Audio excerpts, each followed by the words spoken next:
Just so glad. This has just been a great series. For those of you, this is your first time. Just a heads up, you're coming at the end of the movie, but that's all right. Today will still make sense. But we have been wrestling with this question: what do happy couples know? And so far, we've discovered three things. That one of the happy things that happy couples know is that all of us bring into a relationship hopes, dreams, and desires as it pertains to so many things as far as living and money and spending and how we resolve conflict and babies and things like that. But the problem is, and we don't necessarily plan on this, but it so easily happens that we take things that we walk up the aisle with of hopes, dreams, and desires, and that over time in the relationship, maybe it's the first month or the first year or the first couple of years, things begin to get transferred into a different box, and then things begin to feel like expectations. And then we're in this relationship with this person, and we load up this box and we hand it to them and say, okay, here, make this happen. And so this is one of the things that we've been talking about and wrestling with, and how do we keep things in the hopes, dreams, and desires box. And happy couples know that they need to make a decision. And the decision is that they decide they owe each other everything, but are not owed anything in return. This doesn't make any sense. But the closer you get to a happy couple, especially a couple that's gone the distance, you just begin to realize about them. They've either decided or they discovered or they've come to understand, I owe this person everything, but they don't owe me anything in return. And essentially that in a happy relationship, it's a race to the back of the line. It's a race like, no, how do I lift you up? How do I serve you? They understand this idea of being selfless. And when both parties are doing this in a relationship, that is when something amazing happens. And in a Christian marriage, we looked at a passage that describes a Christian marriage essentially as a submission competition. That each person insists that the other person go first. They insist that the other person is more important. And the third thing that we discovered last week is that sometimes you have to throw things. Now, before you apply this, you need to go back and listen to the entire message. There's a very specific application to this. But that's what we've learned so far. And again, if you've missed any of this series, some of this like on its own is just not going to make sense. And this is just so important. If you're single, because the best time to figure out how to have a great relationship is before the first date. And if you're dating or engaged, the best time to figure out how to have a great marriage is before the wedding day. Just in case you didn't know that. And if you are married, I mean, you can never stop investing in your relationship to work to make it better. So, you can go to newlifewichita.com. You can watch. You can download the podcast. But I will say the visuals will help. So, I encourage you to do that because today we're coming to the fourth thing that happy couples know. And it's this, that happy couples know they have a choice. Happy couples know they have a choice. Today I want to talk about perhaps the single most important choice that you will make as a couple or in a relationship as it relates to becoming a happy couple and making the relationship so attractive and something that stays attractive to you and just gets better. So I want to talk about a decision or a choice, but oftentimes it doesn't feel like a choice. It feels like it's just a reaction that I don't really have a choice or a decision, but you do. And happy couples make the choice that we're going to talk about today. So what is the choice? And the answer is found in a letter written by the Apostle Paul that he writes to a group of Gentile Christians in the city of Corinth. And it's in the first letter. So these were non-Jewish new Christians, and they're trying to sort out this whole Christian thing and how do I live this out and move from pagan worship to following Jesus. What does that look like? And one of the things that the Apostle Paul had to do in this context is he had to help the pagans understand that were turning to Jesus. Not only is there one God, not many gods, but that he's a very different God. He's very different from all of their pagan gods. Because in pagan worship, the gods did not care about people. In pagan worship, the gods toyed with people, they manipulated people, in some legends they mated with people, but the gods did not really care about people. So consequently, in pagan religion, there was no morality. There were no ethics. In other words, you didn't have to do anything on earth towards other people to be right with the gods. In fact, you made sacrifices to the gods. You sacrificed things. You sacrificed things that were important to you. You sacrificed animals. In some cultures, they sacrificed people because the whole point was to make sacrifices to keep the gods happy so that your crops would grow, so that you would win in battle, so that your family or your children would be healthy. and that ultimately you would have a good standing with God. And for some that would say, I'm a Christian, one of the struggles is that this is kind of how their faith works too. God is kind of like Santa. He's got a list. He's checking it twice. I just need to do enough good things to stay off of the naughty list, at least right before I die. And the Apostle Paul, he shows up to these primarily Gentile environments and going, okay, this God that I've introduced you to is completely different. This God actually cares about people. He actually cares about creation. So consequently, in order to please this God, it's not about sacrifices in the way that you think sacrifices.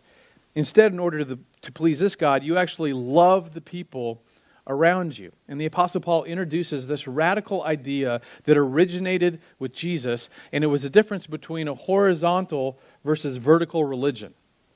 In the old version, in every temple model, in every old version of religion, the religion is, I'm going to treat God the way that God wants to be treated so that I have a good and right standing with God. I want Him to be happy with me.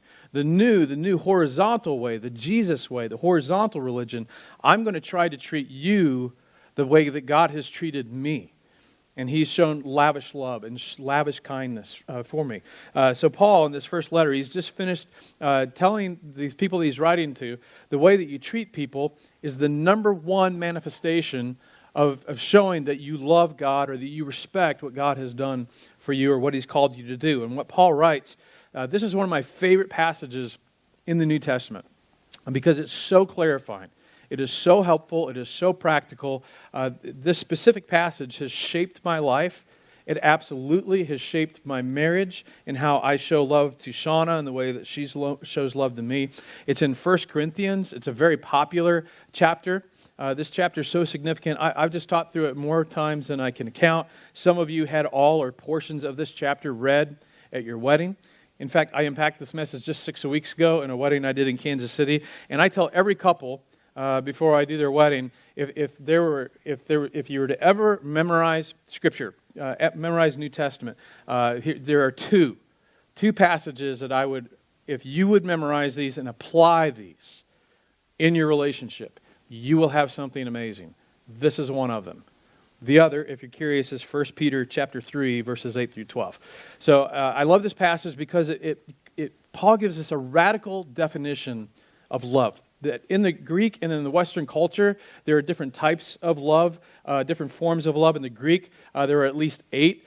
There was philia, which was like brotherly or affectionate love, thus, Philadelphia, the city of brotherly love. There was eros, which is intimate or sexual love, thus the word erotic. But in this passage, Paul introduces and then he defines a form of love that originated with Jesus and that becomes the foundation of every other form of love. It becomes a foundation of building and sustaining every other form of love. It's agape love. It's selfless love. And again, it's so applicable, it's life-changing, it's relationship-defining, and most of it makes sense.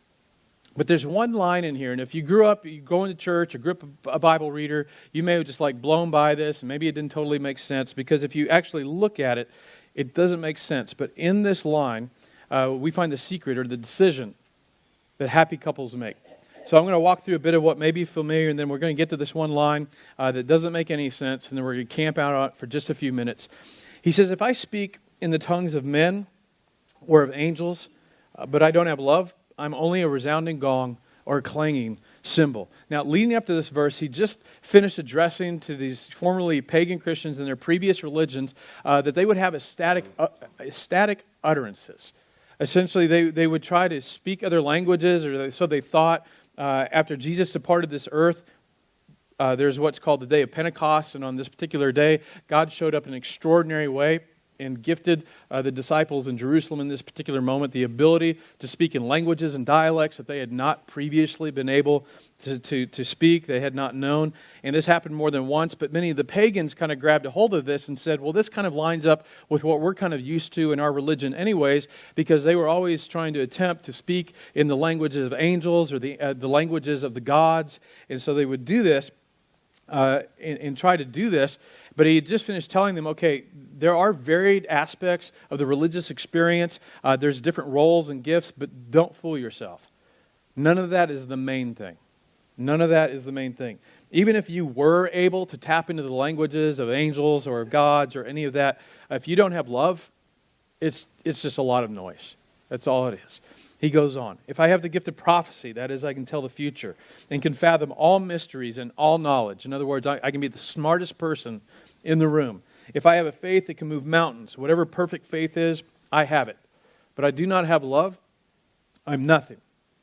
Paul says, even if you're the smartest person in the room, you can answer any question about the Bible or Scripture. You can answer any question. You have big faith, but you don't have love. You're literally a nobody. Paul says ability, knowledge, and believing the right things are not the measure. The measure of a Jesus follower is love. Love is the measure. And if I give all I possess to the poor, not 10%, not 20%, everything. If I give everything to the poor, I give over my body to hardship that I may boast, but I do not have love, I gain nothing. In other words, anyone who gives to get gets nothing from God. Anybody who gives to get gets nothing from God, which, as a side note, is kind of the nail in the coffin for the so-called prosperity gospel. But that's a conversation for another day. Here's the question. What is have love? See, if I did a survey of the room and asked, do you have love? Like almost everybody in this room would say, yeah, I have love. I have love. Because it sounds like something on the inside, right? It sounds like something internal.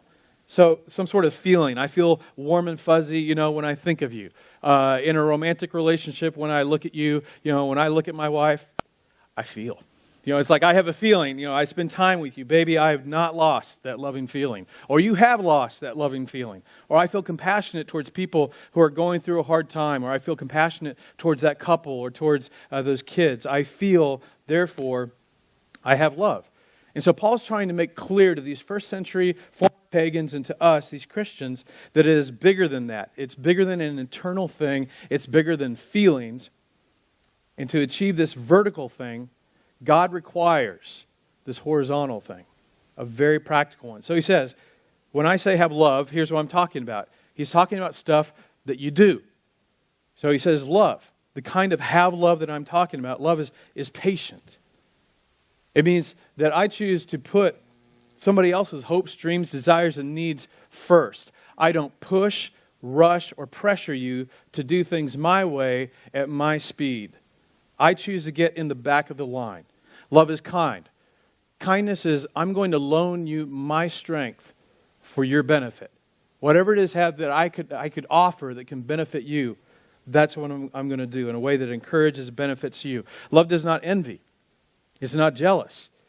That when you're with somebody and they're better at something than you, they get more attention than you. They're the life of the party when they walk in, that you go, like, I celebrate that. I'm not going to be jealous of that. Or maybe you see some other husband, some other wife, and, they seem to have it better. No, I'm not going to be envious. I'm not going to be jealous of that. Love does not boast. Love does not try to one-up and shut up the other person. Well, I scrubbed the tub. Well, great. I scrubbed the toilet after Mexican food night. So, just saying. Instead of choosing to one-up and put myself above you, I'm going to let you shine, especially in social situations. I'm going to put the spotlight on you. I'm going to let you be center stage. I'm going to let you get the praise and the good words. I'm going to let the attention be on you. I'm not going to rob you of that and try and take it for myself. And love is not proud. It's not arrogant. I don't look down on you as less than. And this is so important. It's big because typically we marry somebody very different than us and very different in personality. So I'm not going to look down on you as less than or stupid. I'm not going to belittle your feelings because your feelings and your struggles are different than my feelings and struggles. Your feelings are your feelings. I'm going to honor that. I'm not going to belittle that. I'm not going to be proud. Love does not dishonor others. In other words, love decides I will not say or do anything that dishonors you. Especially in public. One of the things that breaks my heart is when I'm with couples and one or the other will belittle or put down or make a joke at the expense of their partner. That should never happen. like, why? Or it doesn't dishonor and say, why can't you be more like so-and-so's girlfriend or boyfriend or husband and wife? Why can't you be more like so-and-so's husband? Love does not dishonor. What that means is if doing or saying this publicly or privately is dishonoring to you, I'm not going to do it. I would be sinning against you to dishonor you. Whether or not, I'm one of those, I can even find a verse to justify it. I'm not going to do it. If it's dishonoring, if it's off limits. Love is not self-seeking. It's that I'm going to put you ahead of me. I'm going to make fulfilling your hopes, dreams, your desires. I'm going to make it an adventure. I'm going to make it a priority. Love is not easily angered. Love doesn't have a temper. And I want to be honest, this can be so easy for us to miss, especially if you're tired or you're hangry. Some of you can testify, or you've had a rough day. It is so easy to get this wrong, and we can all get this wrong. Where your partner, they say or they do something in certain situations, and you've had a day, you're in a state of mind, it just rubs you the wrong way. It should only rub you the wrong way about here, but it rubs you like at a level 10, whatever it is. And it's just something you've got to watch for.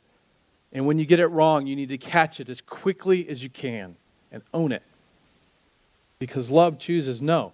I'm not going to let my personal junk or my mommy or my daddy issues or whatever my day was or I need a taco, whatever it is, I'm not going to let it cause me to act out or speak out in anger. And this is a big one. Love keeps no records of wrongs. And part of it's like, can that even be done? It's like, but imagine what it would be like in a love relationship with someone that kept no record of wrongs. Then he says something that's a little bit tricky. Love does not delight in evil, but rejoices with the truth. And we'll come back to that in a minute, because then he gives us sort of a rapid-fire list of what love is. He says, love always protects, always trusts, always hopes, and always perseveres. Love always protects, always trusts, always hopes, always perseveres. Now, there's one of this list that if you pay attention to, it doesn't make sense, because one of these is not completely dependent on the lover. It's dependent on the love-e. And it's this one. Always trust. It always trusts. Because I can always protect a person even when they're wrong. I can always hope that things will get better. I can always persevere through difficult struggles or push through troubles, whatever it is, but always trust. And literally the Greek word is believes, or always believes everything. In other words, love defaults to trust. And this is a keystone habit for happy couples. Now, let me illustrate this way. In every relationship, not just in romantic dating or married, whatever it is, in every relationship, from time to time, there's going to be a gap between your expectations and what ultimately happens. There's going to be a gap between what we expect and what we experience. And every single time, even though we don't realize it, in that moment, we have a choice. We think it's a reaction, but it's a choice. That when there's a gap between what we were told someone was going to do, or somebody was going to handle, or they led us to believe that they were going to do, and what they actually did, there's going to be a gap. And then we choose what we put in that gap. And we either choose to believe the best. We choose in that moment, like, I don't know why this happened, or why they dropped the ball, or whatever it is, or why they're late, or why she didn't. I didn't know why he didn't follow through, but I'm going to choose to believe the best. I'm going to assume they have a good explanation, and when I get all of the information, it'll make sense. Or we assume the worst. That she did it again, he did it again. Of course, I kind of expected it. I mean, that's just usually how it is. Of course, he dropped the ball. Happy couples make it a habit to choose and believe the best. This is what it means to believe all things. It's a choice. In the moment, it doesn't feel like a choice. But again, I want this to sink in. Every single time when there's a gap between what you were told and what you were led to believe and what was promised and what you actually experienced, there's this gap. He didn't come through. She was late. I don't know where he is. I don't know why he didn't. I don't know why she didn't or why she did. Every time there's a gap, we make a choice what we put here. We believe the best or we assume the worst. And happy couples choose to believe the best until they just can't believe the best anymore. Now, Paul wrote these words 2,000 years ago. So this is amazing because in 2005, author and speaker Marcus Buckingham, he wrote a book called One Thing You Need to Know. This is a business book. It's about business management, leadership, and becoming a better and making progress. I've had the chance to hear Marcus live several times in my life, and I like listening. He's got an English accent, which that always makes somebody sound 10 times smarter than they are, right? So, and he wrote this book, and when he wrote this book, he wasn't a Christian. This book was written purely from a secular, humanist, data point of view research. So no religious agenda. And in this book, he cites a 20-year study that for over 20 years, there was a group that studied happy couples in the U.S., Canada, and the U.K. And they were looking for common denominators. And to be clear, these were couples that had gone the distance. They had been together for at least a certain amount of time. They still enjoyed each other's company. These were not couples that were just kind of grunting it out and fighting it through, and we're staying together for the kids. We're miserable, but we can't afford to get split up. That's not these couples. These couples, they've been together a long time, and they were in an enjoyable relationship. And they were asked all these different questions to discover what is the common denominator for happy couples. And when they went into the study, like any researcher does, they went in with some assumptions about happy couples that had gone the distance and who still loved each other and being together after a long time. And their primary assumption was that they would discover that these couples that over time just kind of lowered their expectations of the person that they were in a relationship with. That they lower their expectations as it pertained to their motives, their character, and their virtue. In other words, over time, they just decide, well, you know, he's not as great as I thought he was, or she's not as great as I thought she was, so I'm just going to lower my expectations. I'm going to have a more realistic view of my husband or of my wife. But the study showed the exact opposite. In fact, it's a really fascinating study. In fact, each person had an opportunity to rate themselves and then rate their spouse in a number of categories of attributes and qualities, and consistently, happy couples, one would rate their partner higher than they would rate themselves. In other words, they gave their partner higher scores than they gave themselves in all these categories.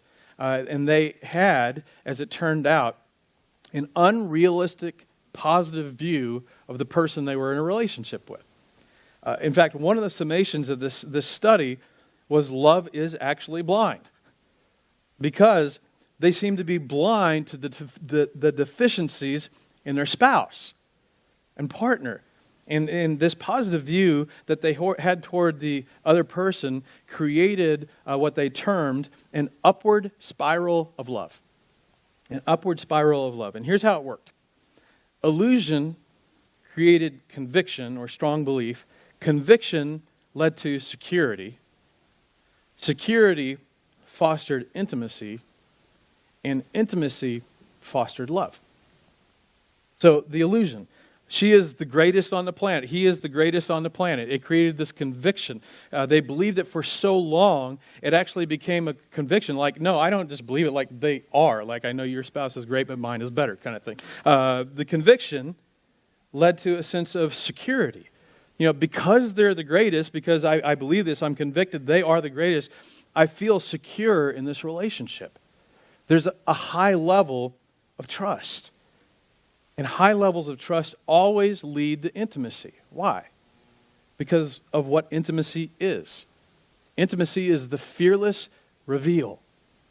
Intimacy is, I trust all of me to you. I feel I don't have to be on guard. I don't feel like there's anything I have to hide because I feel like I can trust all of me to you. That's the essence of intimacy. And that intimacy fostered love. And you know what the love did? It circled back up and just reaffirmed even more the illusion, which created more conviction, which created more security, which created more intimacy. And so they said it just kind of built on itself. It just goes up and up and up in an upward spiral of love. And at the end of the study, here was their recommendation, which makes Paul's 2,000-year-old point. Their recommendation was, in a relationship, when there's a gap, find the most generous explanation.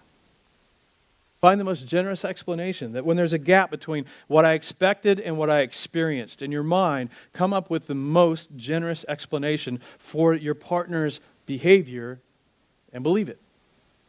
Come up with the most generous explanation for the other person's behavior and then just decide to believe it. Believe all things. Love always believes. Choose always to believe the best. Now, obviously, there are things that make this challenging and difficult. And again, I've been doing what I do for a long time. I've talked and walked through so many situations, so many difficult situations with couples. And I myself have been with the same woman for over 30 years, so I'm not naive. I get it. There's obstacles to this. But regardless of the obstacles, and we'll talk about two in just a second, but I don't want you to miss the point. Every single time there's a gap, even when it's the same gap over and over, every single time, what you place in the middle is going to be relationship defining.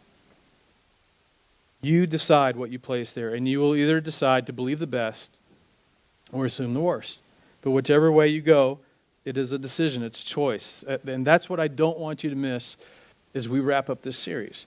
Now, here are the obstacles to this. One is what we experience, right? I mean, it's like, well, he did it again. She did it again. I mean, just ask my wife. Like I did it, like I joked, I just want to get a t-shirt that just says, I'm sorry. Because I felt like I was apologizing so much. You know, it's just like clockwork. And the other obstacle is what we bring into the relationship is who we are. Because let's be honest. None of us show up in a relationship all squeaky clean, blank slate, right? We pull up our moving truck full of baggage and other stuff, and we showed up with stuff and all of our luggage and our daddy issues and our mommy issues and our grandfather wounds, and my older brother did this, and former boss wounds, or I was in this toxic, boyfriend, girlfriend relationship, whatever it was, or we were dating, all these wounds. We bring all that stuff with us. We bring all of our history, we bring our baggage, we bring our fears, we bring our insecurities, we bring our own personal doubts, and some people, therefore, have a more difficult time trusting than others. And it makes sense. But then it goes back to the point. You're in a relationship that's struggling with somebody that's struggling to trust. Like, why can't you just trust me? Instead of saying, you know what? There's reasons why they struggle to trust. So I'm going to assume the best. I'm going to show understanding. See, we bring our history and all of these things into that.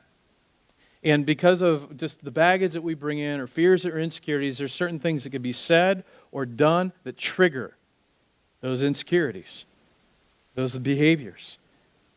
And so, but even with all the junk and all the stuff you bring in, even with the inconsistency of the other person in your relationship, it's still a choice every single time.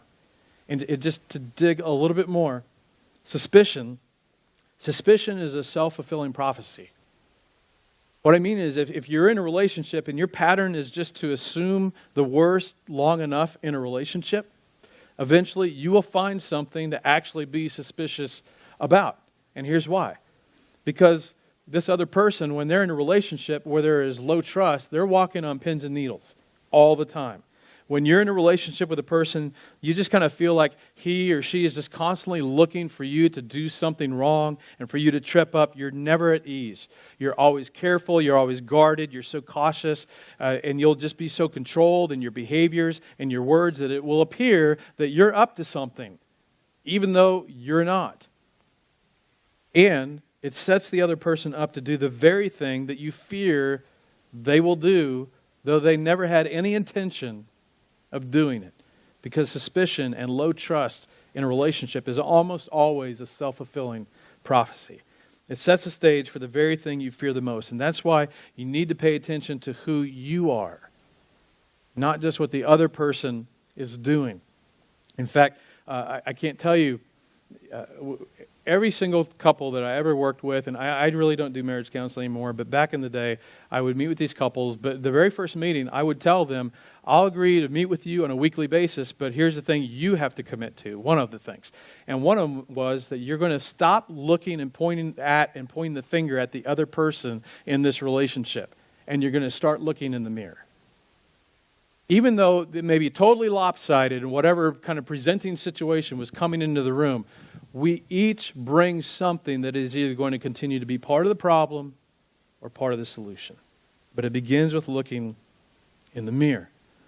So with all that in mind, I want to go back and look at 2 or 3 of these verses that we just quickly went through in 1 Corinthians 13, because they lean into this powerful, powerful principle that we get to choose every single time. So look at this now. Love does not delight in evil, but rejoices with truth. You know what that means? It means that love doesn't try to catch the other person doing wrong. Love doesn't busy itself to try and build a case against the other person, like you did this or said this. Love doesn't keep score of the past. Instead, he said, love always protects. Protects what? Protects the relationship from assuming the worst. Love is protective of the relationship and the other person by assuming the best and by being patient and kind. And love knows that whatever I choose to put in the middle between expectations and experience is going to impact the relationship. Yes, this is what I thought they were going to do, but they didn't. They didn't do what I thought they were going to do. We'll have to talk about that. But again, what I put in this gap is going to impact the relationship for the long term. And perhaps it'll impact it more than the gap that the other person created.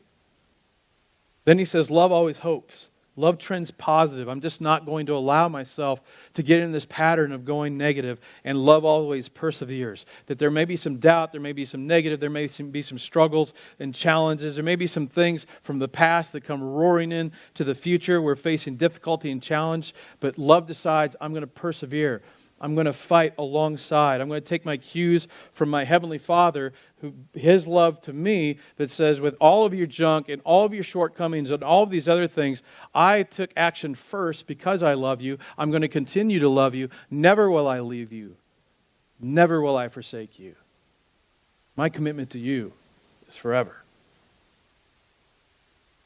So here's the question based on your personality or based on your experiences, based on what you know about yourself. Do you believe the best or do you assume the worst? Now, which way do you go? When there's a gap, do you find yourself going, you know what, I'm sure there's a good reason, or either person like, he better have a good explanation, or she better have a good reason for this. I'm already mad. I don't even have all the information yet, but I'm mad. Soon as she gets home, the garage door goes up, he finally calls, she finally calls, he finally texts me, whatever it is. At best, I'm going to just remain calm, but I'm already assuming the worst, and at worst, I'm just bringing the hammer down.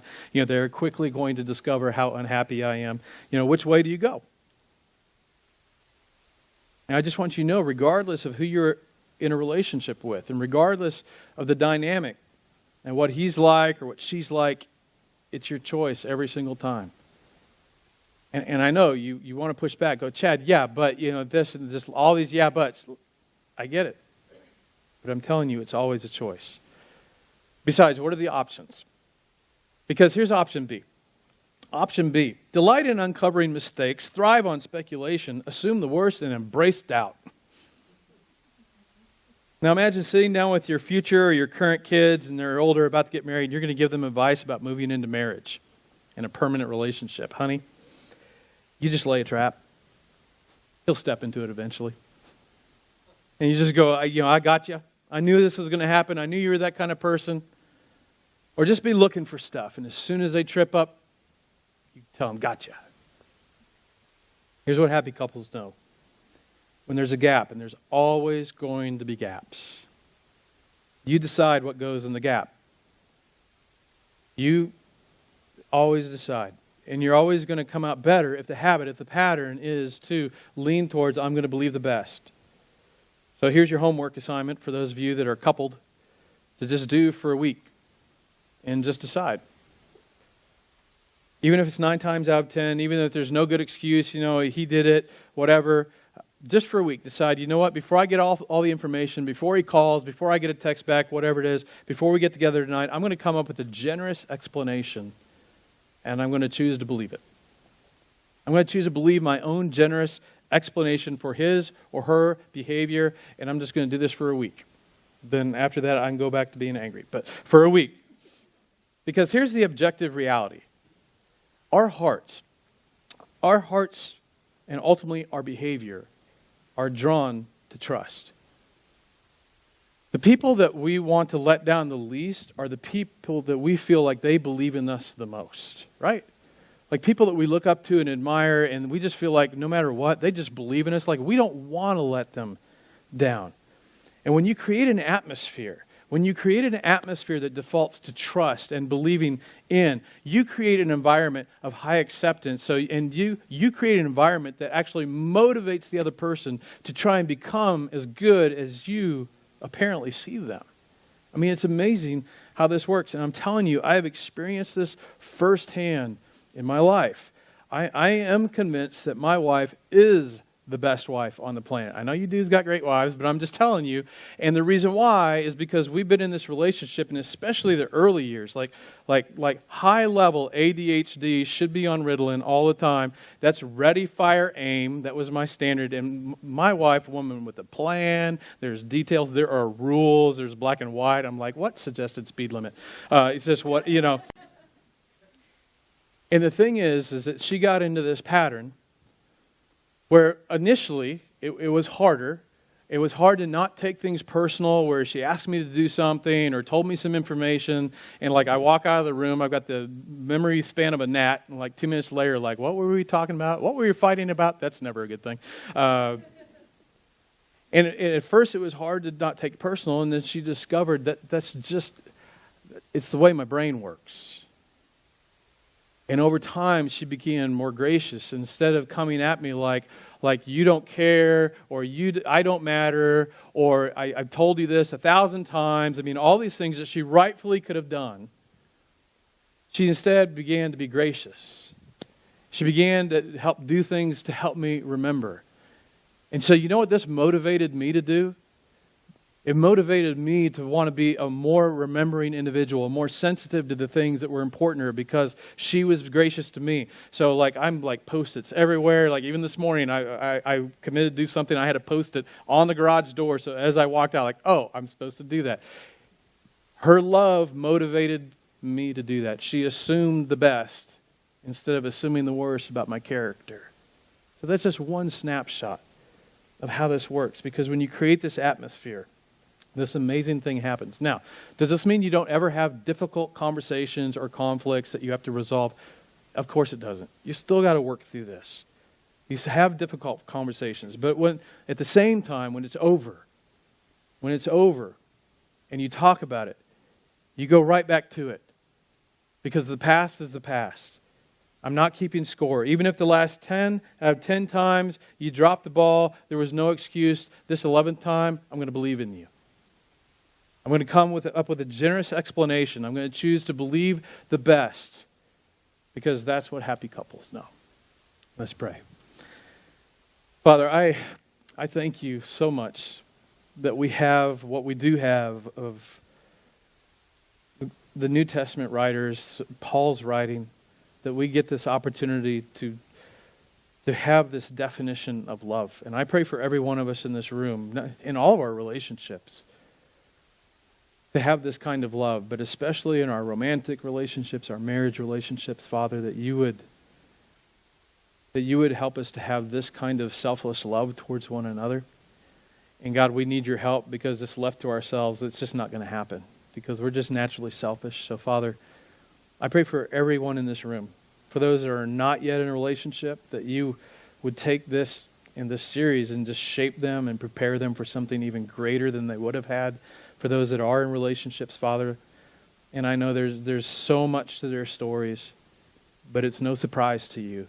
And your way is trustworthy and actually brings healing and strength. And I pray, God, that you would help every couple to work through this, to live it out, and to experience the great thing that you will do.